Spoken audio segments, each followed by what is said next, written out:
దేవుని బిడ్డలారా, ప్రభువైన యేసు క్రీస్తు నామంలో మీ అందరికీ శుభం కలుగుగాక.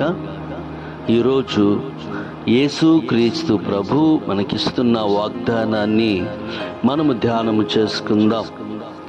యోహాను సువార్త 14వ అధ్యాయము 1 వచన భాగము. మీ హృదయమును కలవరపడనీయకుడి.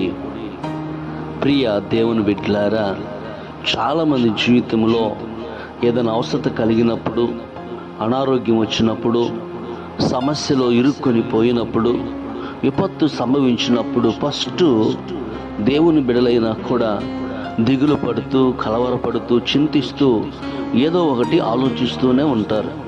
ప్రియ దేవుని బిడ్డలారా, గమనించండి. ఆకాశమందు మన గొప్ప దేవుడు ఉన్నాడు.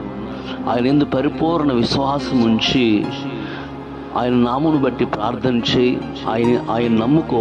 ప్రభు తప్పకుండా నీకున్నటువంటి ప్రతి విధమైనటువంటి విపత్తు నుంచి విడిపించి నీకు నెమ్మదిని, సమాధానం అనుగ్రహిస్తాడు. అంతేకాదు, నువ్వు పడుతున్నటువంటి ప్రతి బాధల నుంచి ప్రభు నీకు విడుదలిచ్చి నీకు సహాయం చేసేవాడుగా ఉంటాడు. ప్రార్థన చేసుకుందాం, కళ్ళు మూసుకుందాం.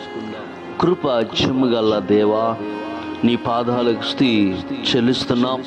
మాలో ఉన్నటువంటి ప్రతి విధమైనటువంటి కలవరాన్ని తీసివేసుకొని నీ యందు పరిపూర్ణ విశ్వాసం ఉంచటానికి మాకు సహాయం చేయమని యేసు నామములో అడిగి వేడుకుంటున్నాం తండ్రి. ఆమేన్, ఆమేన్.